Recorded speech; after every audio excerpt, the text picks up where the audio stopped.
capítulo 16, e eu vou ler para vocês.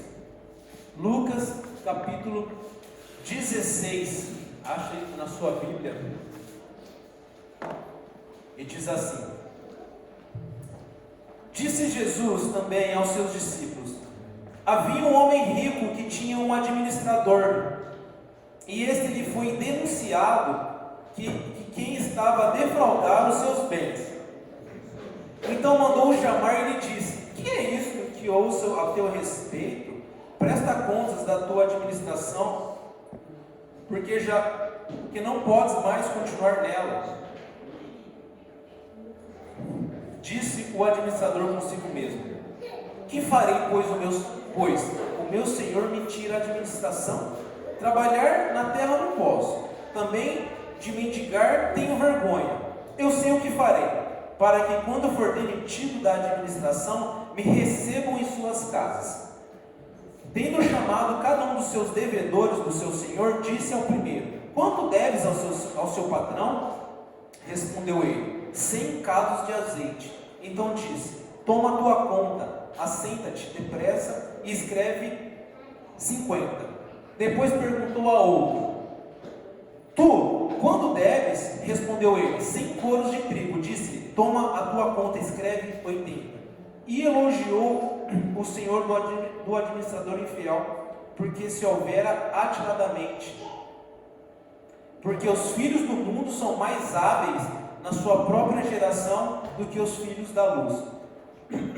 E eu vos recomendo, das riquezas das origens iníqua, fazei amigos, para que quando aqueles vos faltarem, esses amigos vos recebam nos tabernáculos eternos. Quem é fiel no pouco, também é fiel no muito.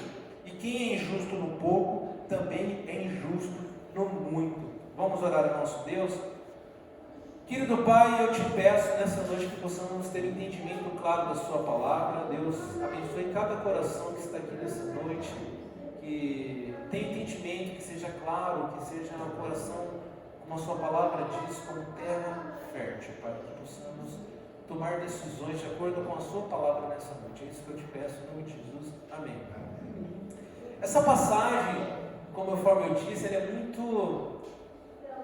interessante. Eu tenho meditado muito nela e tem falado muito comigo esses dias sobre esse versículo: quem é fiel no pouco, também será fiel no muito, e quem é injusto no pouco, também será injusto no muito.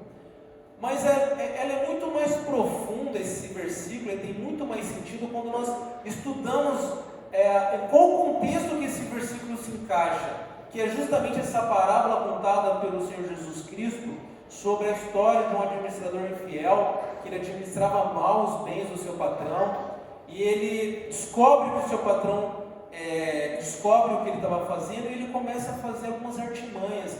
Ele começa a fazer com que as pessoas, os funcionários que trabalham naquela propriedade, escrevam uma conta menor, que ele deva um pouco menos para o seu senhor do que aquela conta realmente que ele deve. E aí isso começa, se você se debruçar e você começa a esmiuçar esse texto e essa passagem, esse versículo, quem é fiel no pouco, também é fiel no muito, ele faz muito mais sentido quando você começa a estudar a história inteira que ele está inserido. Principalmente o versículo 8 e o versículo 9, que ele fala que o Senhor se admirou pela atitude daquele servo, daquele administrador infiel, por ter agido muito atiladamente, ou seja, muito esperto, muito sagaz. E você fica pensando: poxa, mas geralmente as parábolas de Jesus, quando ele fala do Senhor, ele está se referindo a ele próprio. Como que Jesus ele aprovaria uma atitude errada, mesmo que fosse de uma forma esperta? E logo em seguida ele fala das riquezas iníquas, fazei amigos, para que quando essas riquezas faltarem, você possa encontrar essas pessoas no céu. E é uma coisa meio estranha de entender ao primeiro modo. Jesus está criticando eu, será? E depois ele está pedindo para a gente fazer amigos através de coisas de origens iníquas, para que esses amigos possam ir para o céu. O que significa isso? E logo depois ele decreta: quem é fiel no pouco, também é fiel no muito. E nós vamos voltar para entender melhor sobre essa passagem, mas antes de nós entendermos melhor o que significa esse versículo nessa noite para a gente, eu gostaria que nós entendêssemos em qual ambiente que nós nos encontramos hoje, em qual situação nós nos encontramos hoje, para que esse versículo possa ser aplicado hoje em nossas vidas. E o de fato é que a igreja, quando eu falo a igreja, nós cristãos, nós somos os grandes responsáveis para ser o grande testemunho de amor a Deus às pessoas do mundo. E de amor a Deus significa obediência a Deus. A igreja ela é a grande responsável por isso. A igreja ela é responsável por dar um testemunho de obediência e de amor a Deus e não amor à terra. Isso é o grande chamado para a igreja, é o grande chamado para você que faz parte da igreja de Jesus, não do prédio igreja, não o prédio igreja, não o cimento, não os ferros, não aquele depósito, não aquela casa, não aquele prédio, mas sim a igreja, que são um ajuntamento de pessoas que confiam e acreditam que Jesus Cristo morreu e ressuscitou dos mortos, e por isso ele se torna o Senhor delas, ou seja, aquele que manda. O Senhor é o dono.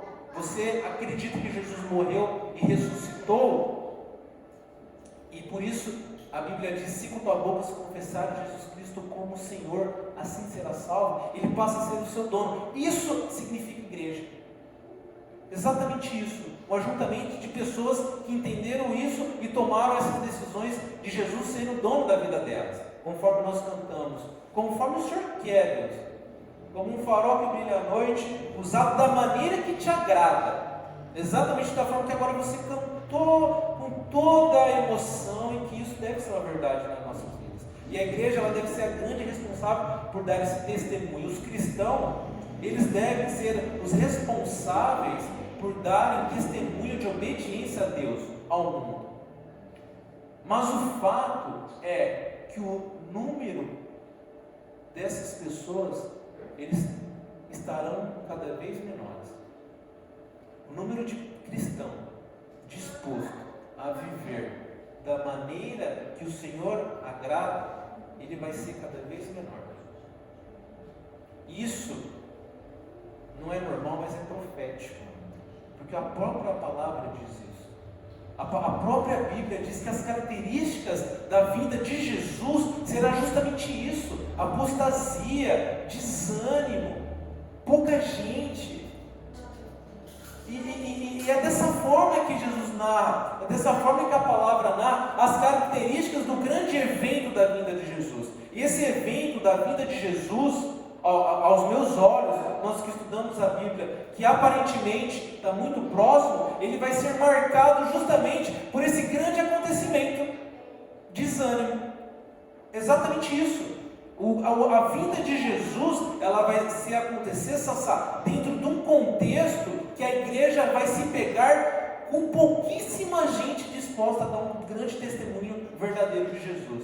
Haja visto que eu vou ler algumas passagens para você, se você quiser acompanhar, mas eu vou ler só para ficar marcado isso que eu estou falando. 1 Timóteo capítulo 4, eu vou ler algumas passagens sobre a vinda de Jesus, como que é a característica desse tempo.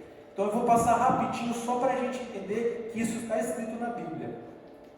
1 Timóteo capítulo 4, a primeira característica está nesse livro da vinda de Jesus. Ele diz assim, 1 Timóteo capítulo 4, versículo 1 ao 2: Ora, o Espírito afirma expressamente que nos últimos tempos alguns se apostatarão da fé por obedecerem a espíritos enganadores e ensinos de demônios. Pela hipocrisia, assim, a pessoa que é hipócrita, ela é um ator dos que falam mentiras e que tem cauterizado a própria consciência, ou seja, a pessoa já nem sente que ela está mentindo, que ela está indo pelo erro. Segunda mensagem da característica da vida de Jesus, 2 Timóteo capítulo 3, essa é bem emblemática, todo mundo já sabe, 2 Timóteo capítulo 3, versículo 1, ele diz assim: sabe, porém, isto, nos últimos dias sobrevirão tempos difíceis, pois os homens serão egoístas, avarentos, jactanciosos, arrogantes, blasfemadores, desobedientes aos pais, ingratos, irreverentes, desafeiçoados, implacáveis, ou seja, não muda, caluniadores, ou seja, a pessoa que mente contra outras pessoas, sem domínio de si, cruéis, inimigos do bem, traidores, atrevidos, enfatuados, mais amigos dos prazeres do que amigo de Deus, tendo forma de piedade, ou seja, parecendo crente, negando-lhe, entretanto, o poder, foge também disso. Segundo Pedro, um pouquinho para frente, no capítulo 3, no livro de segundo Pedro também, ele fala desse tempo. Segundo Pedro, na carta de 2 Pedro, capítulo 3, no versículo 10, ele diz assim: virá, entretanto, como um ladrão, se referindo à vida de Jesus, o dia do Senhor, no qual os céus passarão como estrepitoso estrondo, e os elementos se desfarão abrasados. Também a terra e as obras que nele existem serão atingidas. Agora um pouco para frente, no versículo 16, ele crava: ao falarem acerca desses assuntos, como de fato costumam fazer em todas as suas epístolas, nas quais há certas coisas difíceis de entender, que os ignorantes e instáveis deturpam, ou seja, mudam, como também deturpam as demais escrituras para as próprias destruição deles. E a por último, onde eu quero ficar, é em Mateus capítulo 24, ele diz assim, Mateus capítulo 24, no versículo 9,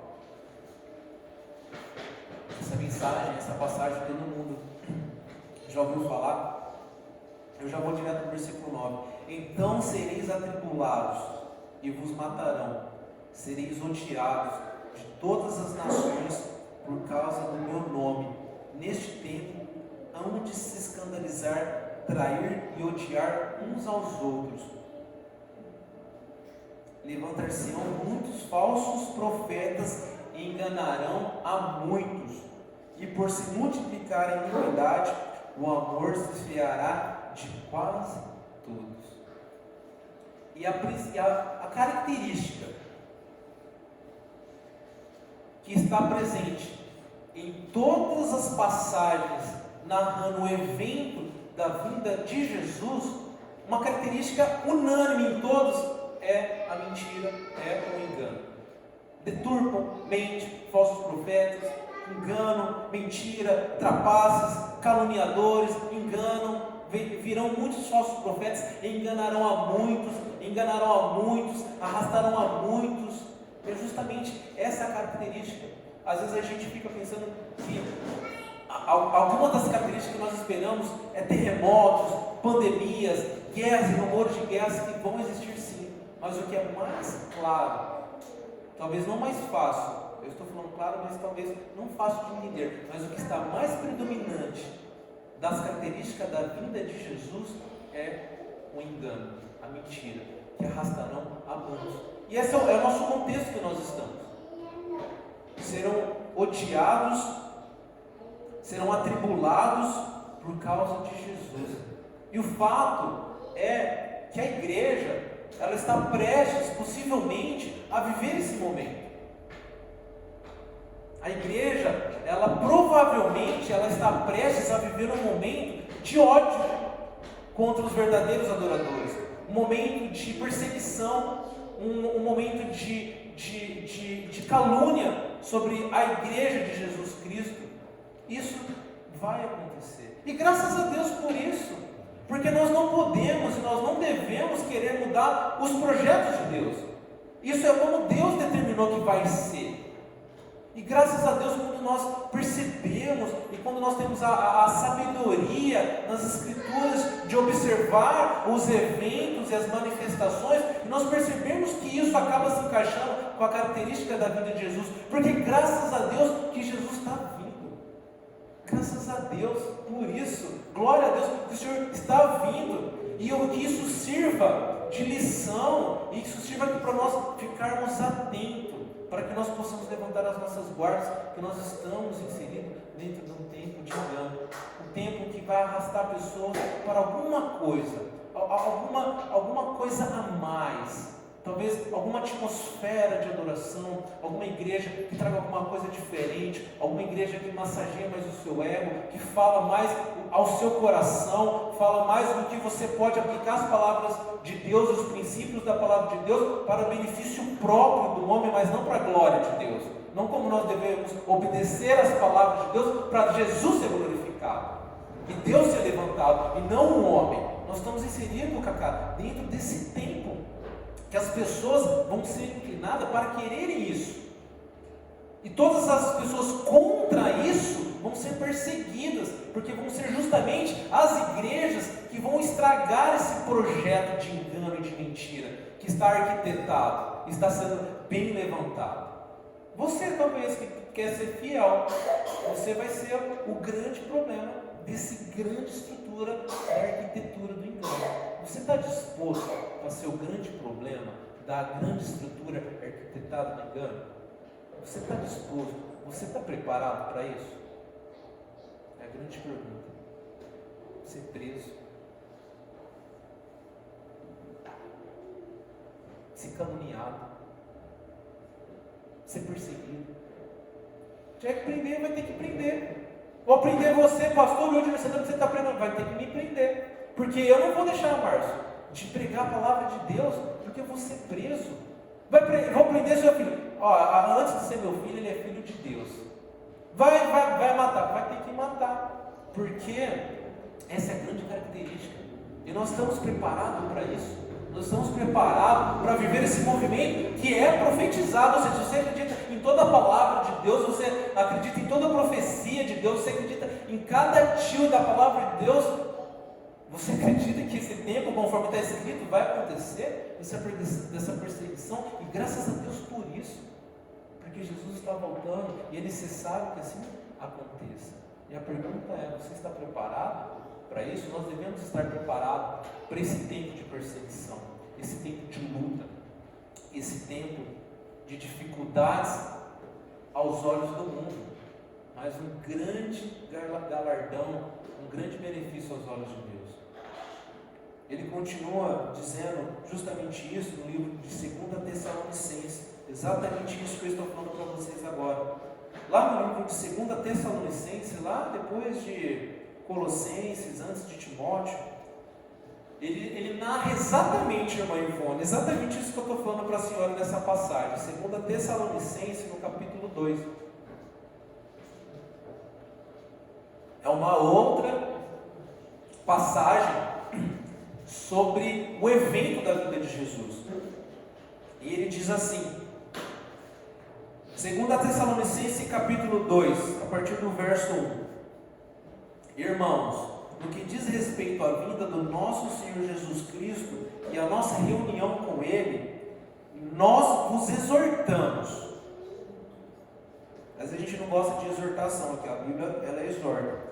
A que não vos demovais da vossa mente com facilidade, nem vos perturbeis, quer por espírito, quer por palavra, quer por epístola, como se procedesse de nós, supondo que tenha chegado o dia do Senhor. Ou seja, isso daqui é projeto de Deus, é entre Deus e o homem. A gente não tem capacidade de mudar isso, não tem a ver com o que eu posso fazer. Eu quero mudar essa perseguição. Não, é necessário que isso aconteça.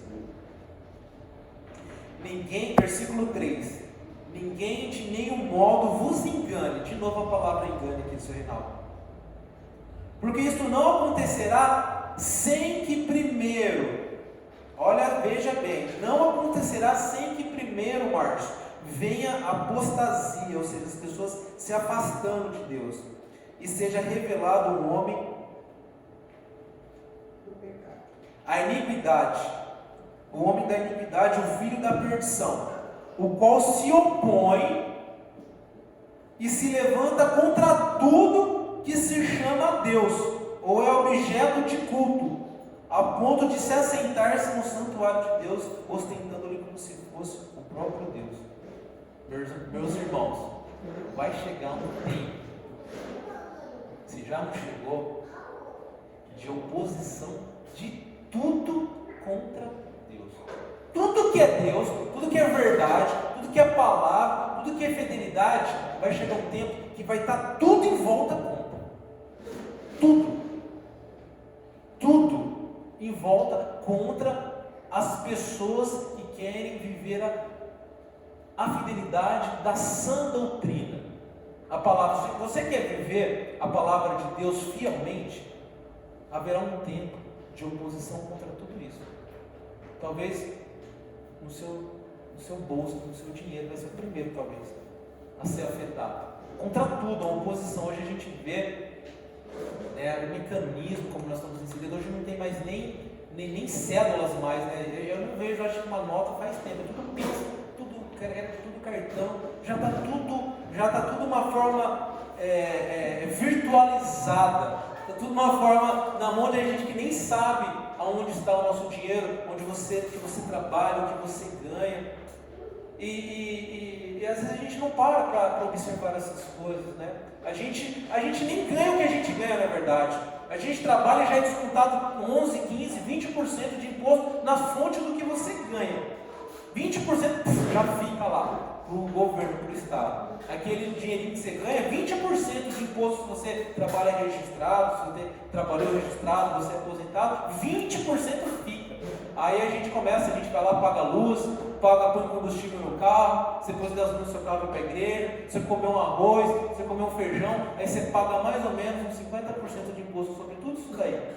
Mas 20% que ficou, a gente está falando, Marcos, 70% do que a gente produz não vem nem para 70%. Antigamente o pessoal achava ruim na época do Império, tirou o Império por causa de 30%.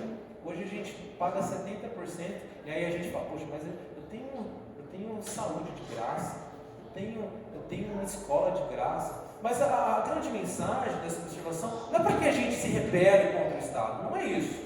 É só para a gente ter um entendimento que como que nós não temos mais poder e capacidade para nós decidirmos o que nós queremos fazer. Já não está mais na sua mão decidir em qual hospital você vai, o que você vai ter no hospital. Não está mais nas nossas mãos decidir qual tipo de educação os nossos filhos vão ter. Já está tudo terceirizado. Haja visto que nós não temos um ministério de ensino, nós temos um ministério de educação. E a educação já não fica mais para você, mas ela já é terceirizada para o Estado. O Estado educa seu filho. E muitas vezes a gente fala, poxa, mas eu tenho tudo, eu ganho de graça, saúde. Não é de graça, eu ganho de graça da educação dos meus filhos, mas é uma forma já de determinar o que vai ser entregue para você, da forma que o mundo quer que seja entregue para você, a saúde, a educação, a cultura, por exemplo, e como seja formada a opinião. Nós somos dentro desse cenário. E volto a dizer, não é para que a gente se rebele contra um governo, uma autoridade, mas que a gente esteja preparado para entender isso daí. Essa semana mesmo, o Conselho Nacional da Saúde, ele até ficou bravo, porque uma matéria falou, o Conselho Nacional de Saúde decretou que faz isso. Eles falam, não, a gente não decretou, foi só uma sugestão. Que negócio é esse? A gente não decreta nada, foi só uma sugestãozinha. Foi sugerido que agora, que o Ministério da Saúde adeque o seu programa como atendimento fitoterápico para a saúde, de problemas psíquicos, alguma coisa assim, que possa ser acrescentado no calendário da saúde sua, do SUS, a possibilidade de você ser tratado em terreiros de Umbanda. Isso passou no Conselho Nacional da Saúde essa semana. Não acredita que eu estou falando, depois sai do culto, pesquisa lá, Conselho Nacional de Saúde, sugestão que a Umbanda seja, matrizes religiosas africanas sejam parceiras no direcionamento, no que tende a dificuldades. Viu falar isso, tio? O senhor ouviu falar alguma coisa disso daí? Alguma coisa. No nosso Ministério da Saúde. Ou seja, são como eles estão querendo guiar isso daí. E hoje a gente vê, essa semana mesmo, eu estava ouvindo uma entrevista com a Gabi sobre pessoas crentes, mulheres crentes, julgando e condenando as decisões de mulheres crentes que tiveram um filho e decidiram criar os seus filhos em casa. E as próprias mulheres crentes perseguiram outras mulheres crentes. Por que elas tomaram essa decisão? E começaram a falar, poxa, essas mulheres crentes que agora têm filho, decidem criar os seus próprios filhos em casa. Nossa, elas estão se achando muito. Quem elas pensam que elas são, para elas não trabalharem? Tá, vai ter perseguição. Se você querer educar os seus filhos com a sua educação, a melhor educação que o seu filho pode ter, que é da mãe dele, do pai dele, hoje é motivo de perseguição. Haja visto que a mulher pode trabalhar assim. Não é pecado, mas ela não precisa. E haja visto que o homem, ele não só pode, mas ele precisa trabalhar. E eu falo da mulher escolher educar o seu filho da forma que ela quer, é motivo de perseguição dentro da própria igreja, dentro das próprias pessoas em forma de piedade. Aí a Bíblia diz: foge também destes, porque esses serão os motivos. Igreja, prepare-se para a escassez, prepare-se para prejuízo, prepare-se para mortes, prepare-se para tudo isso. Você está preparado para isso? Para sofrer, para ser odiado, perseguido por causa do meu nome? Você está preparado para ser perseguido por causa de Jesus? Ou a primeira coisa, primeiro aconselhamento, na sã doutrina da palavra, a gente sai, a gente se afasta, a gente se aborrece. Imagina se vem uma tribulação, uma perseguição. Nós devemos estar preparados para isso. Nós devemos amar a palavra de Deus de uma forma que nós estejamos convictos, independente do que aconteça, porque virá tempos difíceis. Mas isso vai ser bom. Isso é ótimo. Isso é bom, porque isso representa a vinda de Jesus Cristo. Porque não acontecerá antes, ninguém de nenhum modo vos engana, porque isto não acontecerá. Está aqui na Bíblia, em Tessalonicenses, antes que primeiro venha a apostasia. Jesus não vai voltar sem que a apostasia não aconteça. Antes que as pessoas se afastem, não querem mais essa doutrina, que as pessoas afastem das igrejas fiéis, afastem dos líderes fiéis, afastem da palavra fiel. É normal, é profético que isso deva acontecer. A gente tem que se preparar para isso, porque ele continua. 2 Tessalonicenses capítulo 2, ele continua no versículo 9. Ora, o aparecimento do iníquo, no mesmo livro, na mesma passagem, agora lá no versículo 9. Ora, o aparecimento do iníquo é segundo a eficácia de Satanás, com todo o poder de sinais e prodígios da mentira. Versículo 10. E com todo engano,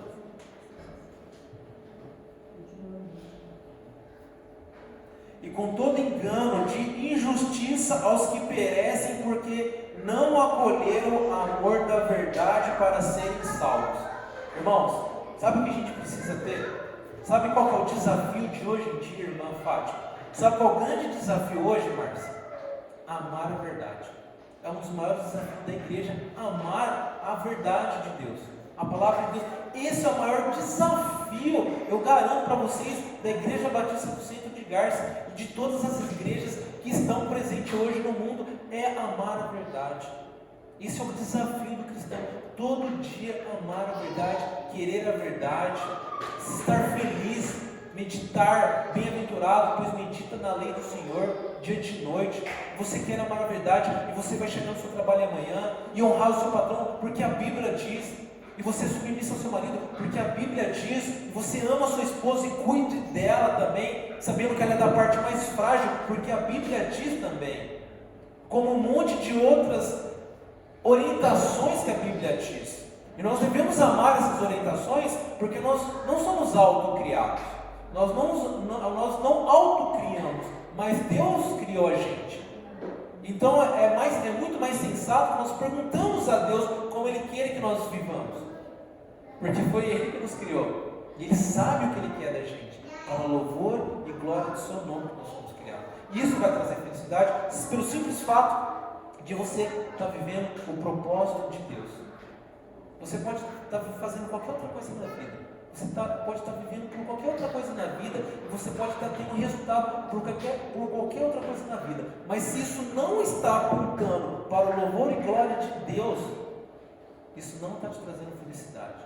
Pelo simples fato de você não estar vivendo para que você foi criado. E isso não tem a ver se você está numa grande igreja, se você está numa grande cidade, se você está numa grande empresa, ou se você está num grande casamento. Isso tem a ver em você estar amando a verdade. Isso é o grande desafio de hoje em dia, nós amarmos a verdade.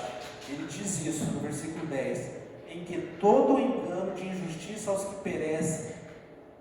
Isso é uma obra arquitetada pelo diabo, porque não acolheram o amor à verdade para serem salvos.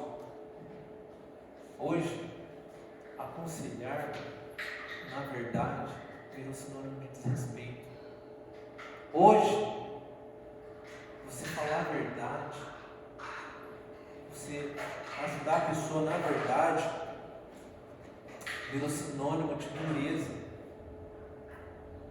Hoje, o amor virou sinônimo de aprovação do erro, porque nós temos que fazer tudo por amor, porque a Bíblia diz que Deus é amor.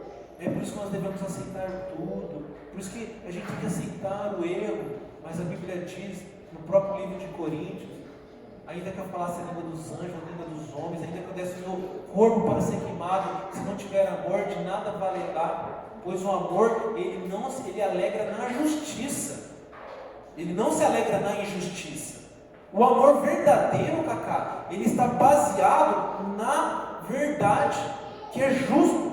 E o que é justo é o que provém da palavra de Deus. É isso que é amor. E hoje amor virou sinônimo de você aprovar o erro, aprovar o pecado, por amor às pessoas, por amor ao mundo. E é justamente assim como o diabo ele gosta de trabalhar. O diabo, a estratégia do diabo, a primeira estratégia do diabo deu ruim. A primeira estratégia dele, para ele executar a função dele de roubar, matar e destruir, a primeira estratégia dele, pumba, deu ruim na hora, que era matar os cristãos. Ele sai matando. Ele levanta Nero, ele levanta os imperadores, mata aqui, ó, no Coliseu, 10 cristãos, se convertia a 20 na arquibancada. Não, mata 100, se convertia a 200 na arquibancada. O próprio diabo percebeu que essa estratégia de matar não estava certa. Mas agora, ele não quer te matar. Ele só quer que você esteja num ambiente religioso, contudo, longe de Jesus, contudo, sendo enganado.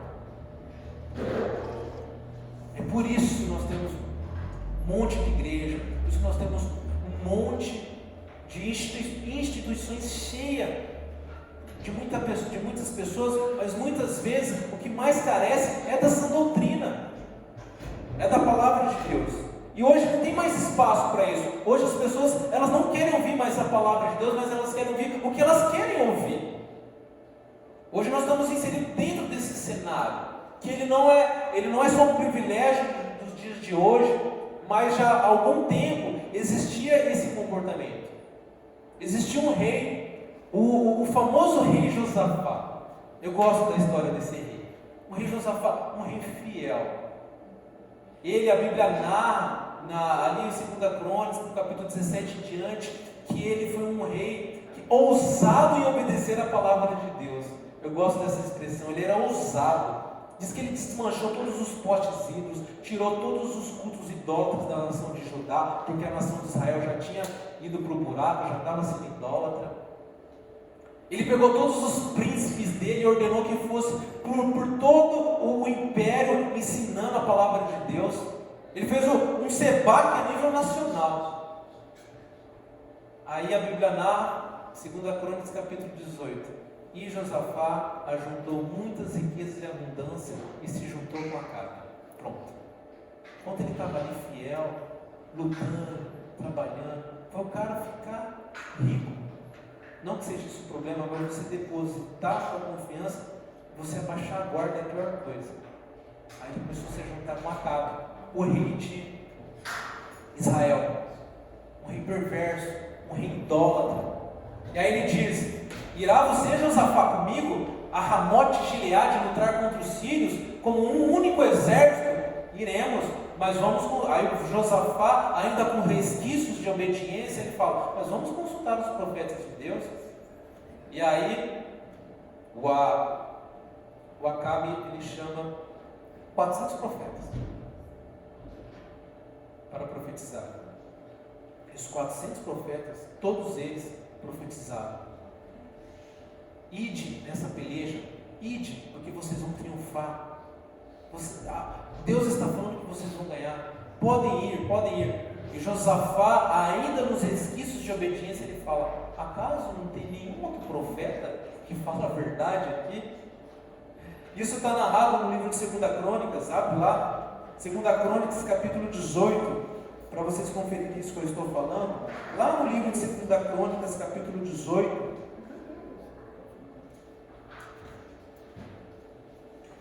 Segunda Crônicas capítulo 18,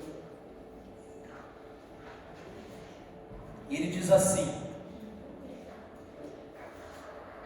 eu vou falar a partir desse momento que eu parei na história. 2 Crônicas capítulo 18, no versículo 7, ele diz assim,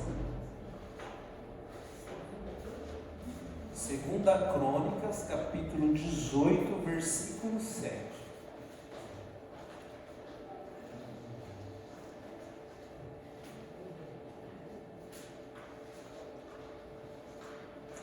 Respondeu o rei de Israel a Josafá: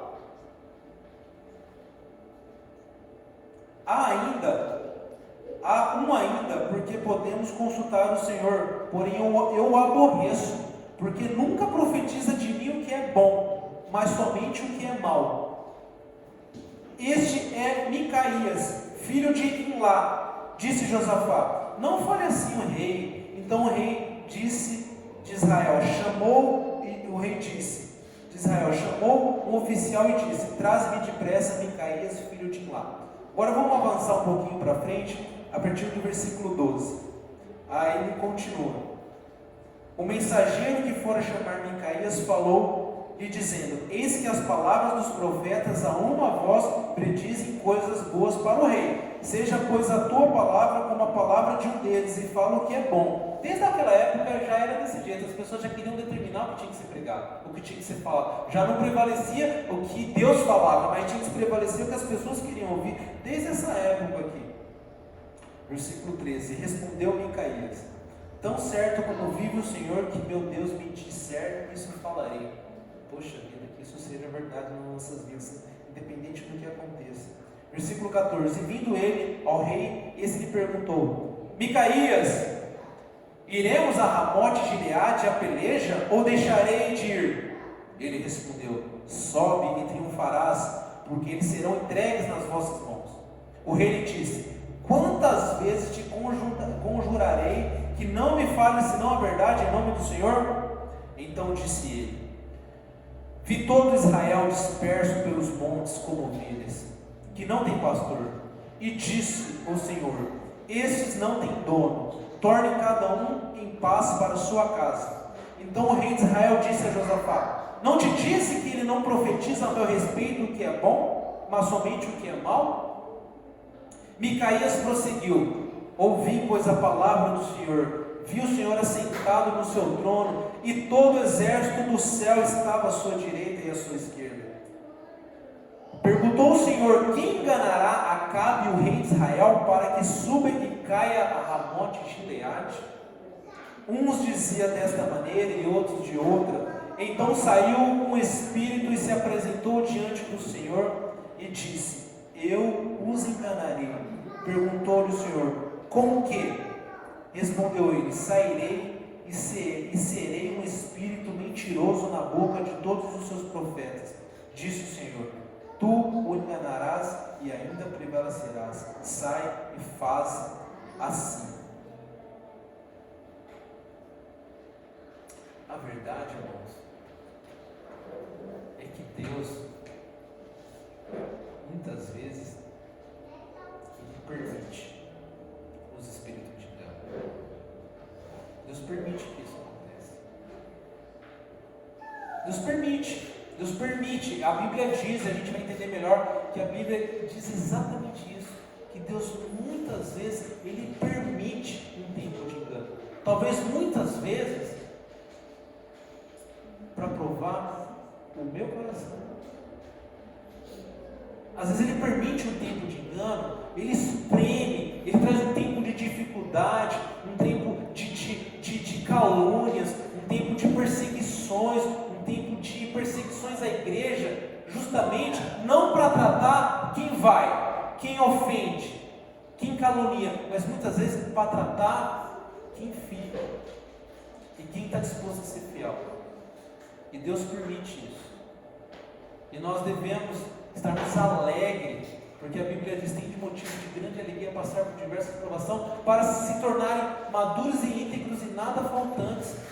E a perseguição, as dificuldades, o ódio, tão somente por você decidir amar a palavra de Deus, deve ser bem visto pelo fato que isso é profetizado. E se você não está sendo perseguido por amar a palavra de Deus, possivelmente você está vivendo no frenesi do momento do ambiente do engano. Porque essa empolgação, Cacá, essa empolgação do movimento do engano, esse frenesi da alegria das pessoas que estão sendo enganadas, ou que estão querendo enganar, ou desse movimento que está sendo coordenado pelo espírito do engano, esse grande movimento do engano pode até por um momento estar feliz. Esse frenesi das fotos, esse frenesi da alegria, esse frenesi do entusiasmo das igrejas que deturpam a palavra de Deus, dos grandes falsos profetas que deturpam a sã doutrina para fazerem que as pessoas acreditam que se elas estarem dentro da igreja, elas vão crescer financeiramente, ou acreditar em qualquer outra coisa que não seja a palavra de Deus. Esse frenesi, uma hora vai passar para essas pessoas, e muitas vezes não vai dar tempo, porque uma hora a porta fecha. Lembra quando Jesus fala para as virgens: tenha cada um o seu azeite, para que a sua candeia não se apague, porque não vai dar tempo, se a sua candeia apagar, de você adentrar a porta. E nós devemos ter cuidado, porque largo é, espaçoso é o caminho que dá para o mundo, e estreito e apertado o caminho para os céus. E nós devemos permanecer firmes. Nós devemos permanecer firmes num tempo que muitas vezes o que é popular é pregações que falam aos nossos corações. E eu já vi, e muitas vezes acontece, pessoas que deixam a palavra de Deus, deixam a família de Deus, deixam a sã doutrina, pelo simples fato de não ter ouvido o que o coração dela queria naquele momento, quando a Bíblia diz: enganoso é o coração e desesperadamente corrupto. Você quer um órgão, você quer uma área que é desesperadamente pronta para errar, é o seu coração. Cuidado, Deus. Cuidado, igreja, quando você fala, quando nós pensarmos que nós queremos uma palavra segundo o nosso coração. Ontem mesmo à noite, a Gabi deixou escapar: é porque essa ideia é sua. Eu falei: não, ideia é minha não. Se for ideia minha, já rasga, nem deixa eu ir para o culto amanhã. Não me deixa eu colocar minhas ideias. Porque quando o assunto é Jesus, e quando se trata da igreja de Jesus, nós devemos perguntar para Jesus: o que o Senhor acha? E não tem a minha opinião, o que eu acho. E é justamente isso. Nós devemos nos alegrar pela sã doutrina. E muitas vezes, por estarmos num tempo de perseguição, um tempo de diminuição, é importante a fidelidade no pouco, porque o pouco muitas vezes é um treinamento. Ele diz lá em Tessalonicenses, terminando a conversa, em 2 Tessalonicenses capítulo 2, ele diz assim, ele finaliza as características da vida de Jesus. 2 Tessalonicenses capítulo 2, no versículo 11. E por este motivo, pois que Deus lhe manda a operação do erro para der crédito à mentira, a fim de serem julgados todos os quantos não derem crédito à verdade, antes pelo contrário, deleitaram-se com a injustiça. Eu vou repetir de propósito. E por este motivo, pois que Deus lhe manda a operação do erro para dar crédito à mentira. Sabe quem que permite? Sabe quem que permite o engano? Sabe quem que permite essa perseguição? O próprio Deus. Por quê? Por este motivo, pois que Deus lhe manda a operação do erro. Já ouviu falar operação Lava Jato? Já ouviu falar desse negócio aí? Operação Zelote? Operação? É Deus que permite. A gente está no meio da operação do erro. Já começou a operação do engano, com uma finalidade: para dar crédito à mentira, a fim de serem julgados todos quantos não deram crédito à verdade. O engano, irmã Márcia, é o melhor momento, é a melhor situação, é o melhor movimento para que Deus saiba quem são os seus verdadeiros adoradores do Espírito e verdade. É a melhor coisa. A operação do erro, o espírito do engano, o tempo do engano é a melhor coisa que pode acontecer, porque se revela todas as verdades. É a melhor coisa, o tempo do engano, a operação do erro, para dar crédito à mentira, para serem julgados aqueles que querem serem salvos. Sassá, Carlos Dourado, permaneça. A operação do erro já foi lançada. A finalidade para as pessoas darem crédito à mentira, para realmente serem achadas as pessoas que querem amar Jesus de verdade. Isso é fantástico, é maravilhoso, é muito bom isso, porque nós temos a oportunidade de estarmos inseridos, se nós quisermos, num lugar que tenha verdade. Só basta você querer, porque as pessoas, elas vão serem provadas a serem enganadas, justamente para saber qual é a disposição do coração delas. Isso é muito bom. Isso é muito bom. Então, como eu comecei a ler, eu não gostaria de terminar sem aquela parábola no capítulo 16 de Lucas, que ele fala: quem é fiel no pouco também será fiel no muito.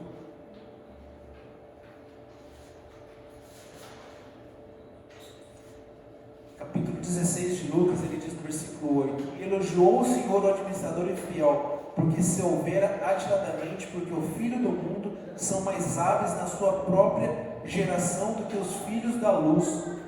E é justamente isso, quando as pessoas elas amam mais as coisas do que Jesus, elas amam mais a mentira do que a verdade, o que elas estão dispostas é falarem para as outras pessoas que elas devem menos do que elas devem para o Senhor delas. Quando as pessoas são administradores infiéis dos seus senhores, não estão dispostos a viver a verdade, o que elas vão encorajar para as outras pessoas é falar: você não deve 100 não, você deve 50. Você não deve 100 não, você deve 80. Elas vão diminuir o quanto elas devem para o Senhor Jesus. Que talvez o sacrifício de Jesus não foi tão grande, e talvez seja voltado mais para alguma pessoa, alguém que tem o poder de pôr a sua mão, alguém que tem o poder para te ajudar. Isso vão fazer com que as pessoas estejam bem entre elas. Mas se você quer ajudar uma pessoa de verdade, se você quer me ajudar, seu Reinaldo, uma pessoa de verdade, Gabi, se você quer ajudar uma pessoa de verdade, ele diz no versículo 9: eu vos recomendo, das riquezas da origem limpas, fazer amigos, para que quando aquelas vos faltarem, esses amigos vos reconheçam nos tabernáculos eternos. Márcio, você quer ajudar uma pessoa de verdade? Você quer ajudar uma pessoa? Fale a verdade para ela. Porque quando, por mais que ela esteja inserido no engano, quando não sobrar nada para ela, que possa sobrar pelo menos a vida eterna. E nós ajudamos as pessoas dessa forma, falando a verdade. É a única forma. Porque você pode até falar, e você pode até no seu ouvido, mas amanhã essa pessoa vai falar: poxa, por que você não me falou? Eu me estrepei tudo, caí, me machuquei, estou aqui, por que você não me falou? É melhor você falar a verdade. Ajude as pessoas. Uma igreja que é fiel no pouco é uma igreja que cuida de cada realidade, das necessidades das pessoas enxergarem a palavra de Deus em tudo. Não deixa passar nada. Ajuda as pessoas. Quem é fiel no pouco também é fiel no muito. Deus espera que você ajude as pessoas. Uma igreja pequenininha, uma cidade pequenininha. Deus espera que você seja fiel numa igreja pequenininha, nessa grande operação de erro, que muitas vezes as pessoas querem o engano, mas Deus espera que no pouco que resta, você seja fiel, você ajuda as pessoas na verdade.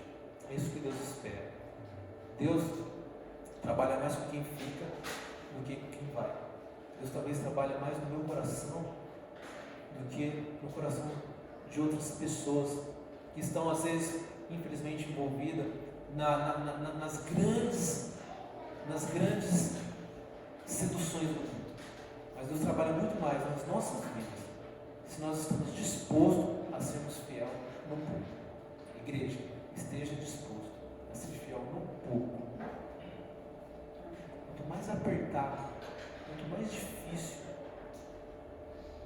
quanto mais perseguido, é a oportunidade de você mostrar para Deus o quanto você é fiel e o quanto você é uma verdade, independente das situações. Amém? Querido Pai, eu te louvo pela sua palavra que nos exorta. Nos ajude, Pai, nesse tempo, essa grande onda de enganos, essa grande onda, Pai, de seduções que muitas vezes nos tenta, nos inclina para que olhemos mais para as coisas e não somente para a sua verdade. Que possamos estar como uma igreja preparada, Pai, acreditando que por mais que nós estamos num lugar pequenininho, a igreja é pequena, Pai, em números, mas lembrando que o Senhor não vê como um homem, pois o homem vê a aparência, mas o Senhor vê o coração. Não importa, Senhor, uma igreja com 2, 3 pessoas, mas o Senhor está preocupado com os nossos corações, Pai. Trabalhe em nossos corações, que possamos ser fiéis. Esse é o nosso pedido, Senhor Jesus Cristo, para a nossa igreja e para as nossas vidas. Amém.